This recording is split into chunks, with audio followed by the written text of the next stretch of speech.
Pemirsa, sejumlah pengamat menilai prospek obligasi korporasi Indonesia pada semester kedua tahun ini masih akan dibayangi sejumlah sentimen, di mana lonjakan kasus COVID-19 dalam beberapa pekan terakhir diprediksi telah menghambat proses pemulihan ekonomi di tanah air.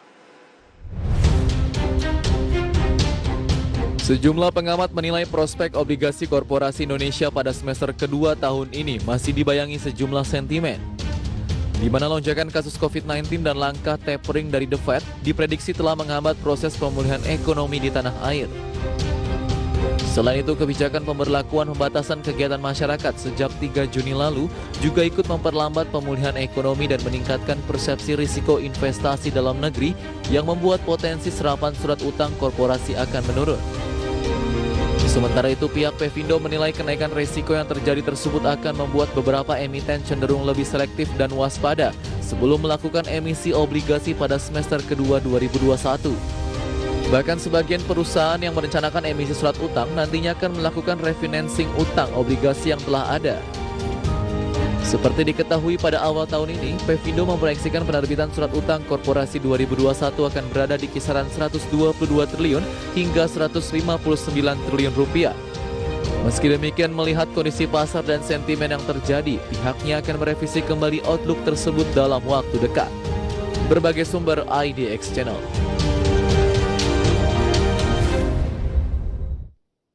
Terima kasih untuk Anda yang masih bergabung bersama kami, dan di segmen ini kita akan membahas topik yang berbeda, bagaimana pasar obligasi merespon dari PPKM. Dan saat ini kami sudah terhubung melalui saluran line telepon dengan Bapak Ahmad Nasruddin yang merupakan ekonom PT Pevindo. Kita akan langsung sapa saja. Pak Ahmad, apa kabar? Alhamdulillah sehat, Mas. Terima kasih Pak Ahmad sudah meluangkan waktu di IDX Channel. Pak Ahmad, hari ini kita akan bahas terkait dengan perkembangan pasar obligasi. Sebelum respon pasar obligasi terhadap penerapan PPKM, Pak Ahmad, boleh tidak Pak kita review perkembangan pasar obligasi di semester pertama di 2021, Pak Ahmad? Kalau kita lihat perkembangan yield obligasi kita juga relatif positif ya. Karena kan dari sisi investor asingnya juga mulai masuk, kemudian dari segi perkembangan COVID-nya juga relatif rendah. Jadi kalau kita lihat memang masih positif ya di semester pertama ini ya cuma karena ada PPKM ini ya, terutama yang dari pasar, kalau yang corona itu terutama yang pengaruh terbesarnya sih di obligasi korporasi sih, Mas. Tapi kalau untuk yang obligasi pemerintah saya kira sih masih tetap stabil ya, kayak gitu sih. Baik. Obligasi ke pemerintah tidak memberikan pengaruh begitu Pak Ahmad, tapi lebih kepada korporasi begitu. Apa yang menjadi perbedaan Pak dalam hal ini dari sisi kekhawatiran begitu? Kenapa dari obligasi pemerintah tampaknya terus melaju, sementara dari korporasi lebih cenderung ke arah wait and see, Pak Ahmad? Kalau kita lihat kan memang kalau PPKM ini kan ini ya Mas, efek langsungnya adalah mobilitas barang dan jasa yang ini ya terhambat ya. Nah, pengaruhnya nanti kan ke pemulihan sektor realnya kan juga relatif lambat dibandingkan dengan ekspektasi kita sebelumnya kayak gitu. Jadi kalau pemulihan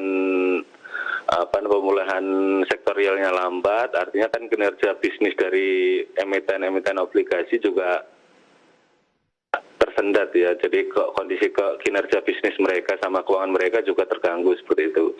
Tapi kalau obligasi pemerintah kan tidak terkait dengan itu. Jadi lebih, apalagi makanya kalau kita lihat dari perkembangan yield obligasi korporasi dan IHSG itu kan dalam beberapa minggu terakhir kan cenderung ini ya tersendat ya, karena memang kedua instrumen itu tergantung sama sektor real, sedangkan kalau obligasi pemerintah itu dianggap lebih aman karena kan pertama tidak tergantung sama sektor real, yang kedua ya imbal hasilnya lumayan tinggi dibandingkan dengan bank, makanya banyak investor domestik yang mengalihkan alokasi investasinya ke obligasi pemerintah seperti itu.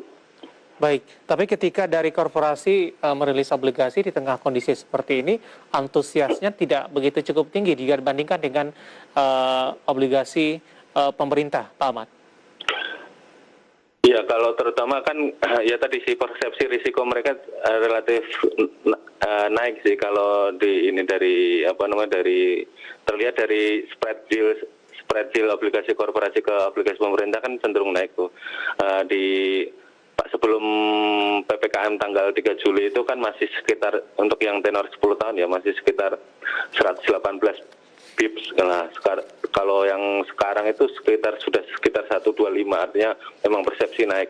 Kalau dari sisi permintaan sih saya kira sih masih cukup tinggi, tapi investor akan lebih berhati-hati, artinya mereka akan lebih memilih yang obligasi korporasi yang kualitasnya bagus ya, minimal single A atau double A kayak gitu.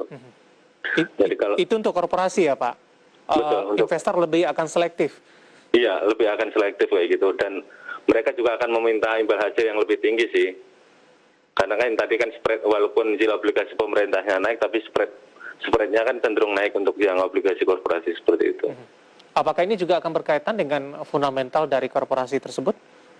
Betul Mas, karena kan fundamental dari korporasi, makanya yang seperti yang saya bilang tadi, persepsi risiko terhadap obligasi korporasi kan naik, dicerminkan dari spreadnya yang relatif melebar dibandingkan dengan sebelumnya seperti itu. Karena kan memang obligasi korporasi ini kan tergantung sama perkembangan sektor real ya. Artinya kan kalau mobilitasnya terbatas karena PPKM ini ya artinya mereka kinerja bisnis mereka dan keuangan mereka juga akan relatif terhambat seperti itu. Baik, Pak Ahmad, kalau kita lihat dari sisi aspek lain, Pak Ahmad, untuk proyeksi ke depannya dari eksternal, mungkin rencana kenaikan suku bunga The Fed, kemudian posisi saat ini suku bunga Bank Indonesia masih dalam level yang cukup rendah begitu.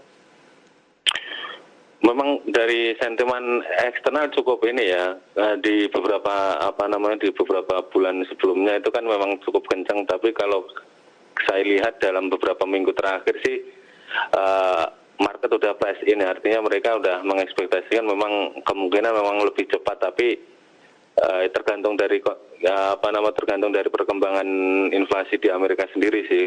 Kalau kita lihat dari statement The Fed juga mereka nggak akan terburu-buru sebelum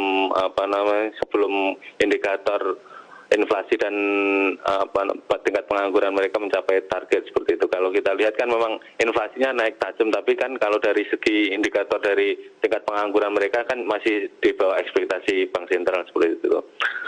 Kenaikan inflasi kan terutama karena kan basis di tahun lalu kan memang rendah ya. Jadi kalau kita lihat dari April sampai Juni itu inflasi di Amerika itu kan sekitar masih di bawah 1%, dan sekarang kan untuk yang Juni ini kan 5,4, artinya memang ya wajar sih kalau misalkan inflasi di beberapa bulan terakhir ini tinggi karena kan memang basis di 2020 kan memang rendah kayak gitu. Makanya pasar akan ekspektasi